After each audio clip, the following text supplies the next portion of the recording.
A natureza aqui perpetuamente em festa. É um seio a transbordar carinho. Vê que vida no chão, vê que vida nos ninhos. Trecho de uma poesia de um poeta brasileiro. No momento me foge o nome do poeta, mas ele retratava a beleza que é a natureza no Brasil, principalmente lá onde ele viveu, que era um baiano, ou seja, na Bahia. Ele descreveu a natureza assim: um seio a transbordar carinho, vê que vida no chão, vê que vida nos ninhos. 100 anos depois, nós estamos aqui vendo o desastre que é o ambiente aqui. E muita coisa nos chama a atenção com relação à natureza. Parece que a natureza está ficando doidona. O homem modificou de tal forma o ambiente que nem a natureza consegue entender e nem consegue se adaptar. Nós estamos vendo aqui esse formigueiro, uma infinidade de pés de urtiga. Um tipo de urtiga aqui que chama de urtiga branca no formigueiro. E só existe uma justificativa: as formigas trouxeram a semente da urtiga para o formigueiro, porque certamente iria se alimentar dessa semente. E a semente que germinaram é porque não foram, vamos dizer assim, utilizadas pela formiga como alimento. A gente sabe que a formiga se alimenta de folhas verdes, que leva para o formigueiro, e no formigueiro a folha verde vai fermentar, criando fungos, que são o alimento da formiga. Da maioria das formigas se alimentam de fungos, que é um micro-organismo. O fungo gerado na fermentação de plantas verdes. Mas a semente certamente não vai fermentar. E nós desconhecemos qualquer formiga que possa se alimentar de sementes. Jamais poderíamos imaginar que todas essas urtigas aqui resultam, essa concentração de urtiga aqui no formigueiro resulta da condução da semente da urtiga para o formigueiro. E germinou a semente da urtiga porque a formiga não comeu. Porque se a formiga tivesse se alimentado da semente da urtiga, certamente ela não ia germinar. E aí a gente fica então nessa expectativa e na dúvida: será que a formiga trouxe mesmo a semente para servir de alimentos? Será que não foi porque teve como única opção na época de plantas a semente da urtiga para trazer para o formigueiro? E a formiga certamente foi ao campo na coleta de folhas para trazer para o formigueiro, e como não existia folha verdes, ela trouxe qualquer coisa e trouxe a semente da urtiga, que certamente não faz parte do menu da formiga. Mas a gente falar tudo isso, essa situação estranha aqui com relação ao comportamento do animal, no caso o inseto, a formiga, e com relação às plantas, no caso aqui trazer semente para o formigueiro, quando se sabe que a formiga não se alimenta de semente alguma, mas de folhas verdes para poder criar o fungo. E aí a gente está andando aqui num cercado onde deveria haver gado se alimentando, e nós damos aqui um close no pasto que o gado poderia comer. Não existe uma folha verde aqui sequer que possa fazer parte do menu do animal. Essas plantas que a gente vê aqui miudinhas, com algumas flores, estão aí porque não faz parte do menu. Porque o que o gado come aí não nasceu mais nada, porque ele se alimenta do pasto, que a gente chama de pasto, de plantas, antes que a semente, antes que a planta brote vida, brote flores, sementes. Então, como a gente disse, são essas plantinhas que a gente está vendo aqui com essa flor que parece uma estrela, não fazem parte do menu do animal. Pelo menos dos animais que a gente conhece aqui como gado. E por isso que elas estão aí vivas. Mas por que elas estão vivas em pleno mês de setembro, sem chuvas? Na realidade, todo esse mês de setembro tem caído aqui uma chuvinha bem fininha, aquele serenozinho, como se diz aqui no Nordeste, que é no máximo 4 milímetros de chuvas. E é frequente que isso acontece por conta da presença do fenômeno que o homem chama de lanina, referente ao esfriamento da água do Oceano Pacífico numa determinada área aqui próxima à América do Sul. E esse fenômeno sempre traz uma oferta de chuvas aqui. Então, se isso estivesse acontecendo lá no mês de janeiro, fevereiro, março, esse fenômeno lanina trazia turbilhões de chuva para cá. No ano de lanina não traz menos de 800 milímetros de chuva para aqui. Enquanto ao contrário, quando é tempo de El Niño, que já é, vamos dizer assim, uma temperatura diferente da água do Oceano Pacífico, e a gente sabe que o oceano tem tudo a ver com o clima da Terra. Quando é tempo de El Niño, chove no máximo 300 milímetros aqui. E a gente sabe que isso acontece durante um ano. O fato de ser menino e menina significa o nascimento de Jesus. Então, esse fenômeno climático, tanto Lanina como El Niño, que são inversos, enquanto na Lanina a temperatura da superfície do Oceano Pacífico é reduzida, diminui, no tempo de El Niño a temperatura aumenta. Então os dois fenômenos climáticos trazem situações diferentes com relação à chuva aqui no Nordeste, nessa área do Nordeste. E durante centenas de anos, os índios que habitavam a América do Sul, pelo lado do continente do México, da América do Norte, o índio que incluía o peixe do oceano em seus alimentos, notava que quando a água do oceano esfriava, o peixe desaparecia da área e então os índios passavam fome.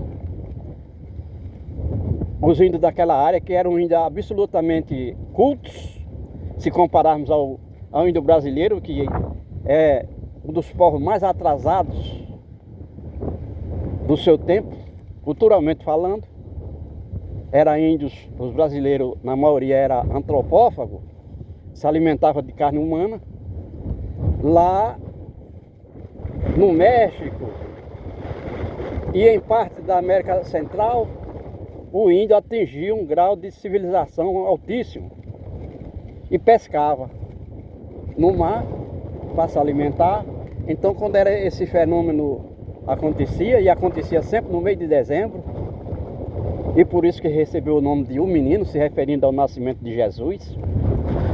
Embora está comprovado que Jesus nasceu foi no mês de março e não no mês de dezembro, mas já que na cultura se admitia que Jesus nasceu no dia 25 de dezembro, quando aparecia o fenômeno, eles botaram o nome de um menino que se referia a Jesus, porque aparecia sempre entre o dia 15 e o dia 25 de dezembro, de 8 em 8 anos, é que se tinha um ano de Lanina ou um ano de El Niño, por conta da mudança de temperatura da água do Oceano Pacífico lá na América do Sul, do lado do nosso continente, que é a América do Sul. E o fato é que esse fenômeno trazia essa situação. Então nós estamos no mês de setembro e foi comprovado que a água do Oceano Pacífico, na mesma área que acontece o fenômeno La Nina, ela esfriou. E por isso mesmo trouxe esse serenozinho aqui para cá frequentemente, essa área do planeta Terra, que é o Nordeste brasileiro. E fez com que aparecessem algumas flores aqui nessas plantas que já estavam morrendo. Elas revigoraram, algumas plantas raríssimas elas, a maioria secou, morreu. E agora precisa de muita chuva para poder a semente germinar nesse solo seco. Então algumas plantas aqui a gente viu que elas estão com flores porque... Primeiro porque o gado não come, e por isso que elas estão aí. Isso aqui é a criação de gado bovino exaustiva, que come todas as plantas que se referem ao pasto do gado. Então, o que aconteceu aqui é que um fenômeno climático está trazendo esse sereno de chuva aqui. Se fosse lá pelo mês de janeiro, esse fenômeno tivesse aqui no mês de janeiro, março, janeiro, fevereiro, março, seria cair no mínimo 800 milímetros de chuva aqui. Enquanto aqui, todo esse mês de setembro não choveu mais do que 15 milímetros em 5 ou 6 chuvinhas de 4 ou 5 milímetros, que não é o suficiente para fazer as sementes germinarem e fazer as plantas se desenvolverem.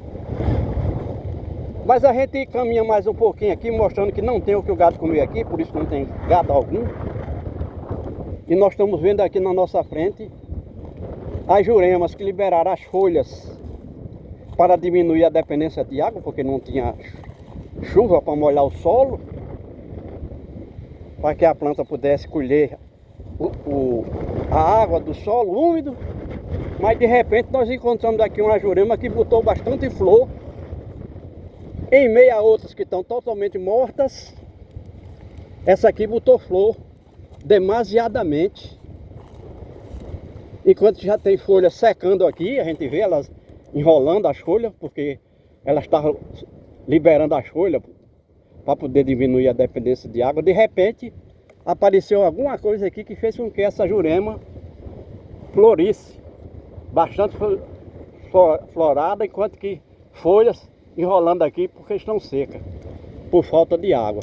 Por falta d'água morreu meu gado, morreu de sede meu alazão. Mas o que será que essa jurema tinha de benefício para atingir esse nível de floração com tão pouca chuva? Enquanto que as outras estão peladas, não estão conseguindo botar nem folha. De repente, essa aqui, jurema igualmente às outras, tem essa floração todinha. Só que a gente sabe que não tem chuva aqui para fazer com que essas flores se convertam em frutos, no caso sementes. Primeiro vagens, que é o elemento que contém as sementes, e por isso a jurema é classificada como leguminosa. Mas aí nós nos surpreendemos pela quantidade de flores com tão pouca chuva. Para quem não sabe, a jurema é uma leguminosa, e leguminosa, a planta leguminosa, significa dizer que ela tem um recurso biológico de coletar o nitrogênio do ar, que é o principal nutriente das plantas. Porque ela tem, as leguminosas têm em suas raízes uma bactéria chamada de bactéria nitrificadora, que se alimenta do nitrogênio. Então ela vai tirando, por intermédio do corpo da planta, o nitrogênio do ar. A bactéria tira porque ela mora nas raízes. E aí trouxe também benefício para a planta. Mas a gente sabe também que com a chuva, qualquer chuvinha, aumenta não só a porcentagem de oxigênio aqui, que faz parte da nossa respiração aeróbica, mas também traz do ar a chuva. A gente sabe que 1 litro de água pesa 1 quilo. Imagina isso na velocidade de 60 km/h, da nuvem para cá, ela vem rebocando tudo. aqui para a litosfera, quando a precipitação está chegando. Vai rebocando também o nitrogênio, que é o principal nutriente das plantas. Então, já que tem a bactéria nitrificadora, ela vai ajudar ou acelerar esse processo para que o nitrogênio, que é um gás volátil, chegue até a jurema e a jurema possa florar ao mesmo tempo que a bactéria nitrificadora foi alimentada com esse gás. Então são coisas da natureza que não é, vamos dizer, generalizado, não pode ser uma regra. Porque enquanto as outras juremas mal têm folhas, de repente essa jurema, com essa danação de flores, e ao mesmo tempo, no mesmo espaço, as folhas secando e morrendo por falta de água no solo. Porque a planta tira água por intermédio das raízes, tira do solo úmido. Se o solo estiver seco, não tem água para tirar. E por isso mesmo elas liberam as folhas para poder diminuir a dependência da água, que não tem. Mas aqui, no caso, essa jurema se beneficiou extraordinariamente com os 4 milímetros de chuva que caíram aqui, pelo menos nos últimos 10 dias. Fez com que ela se beneficiasse mais do que as outras, porque certamente ela está mais saudável. E conseguiu assim tirar os benefícios da chuva que outras plantas não conseguem. Isso foi muito importante a gente mostrar isso aqui, porque a nós que somos daqui da área, nos pareceu estranho quando a gente iniciou lá a abertura com o formigueiro repleto de ortigas, quando a gente sabe que foi sementes trazidas pelas formigas lá para o formigueiro, só que não fazem parte do alimento da formiga. Mesmo não tendo folhas verdes, se ela trouxe essa semente para lá, ela morreu de fome, a formiga, porque não faz parte ainda, pelo menos nós sabemos que não tem essa adaptabilidade da formiga se alimentar de sementes, da semente da ortiga.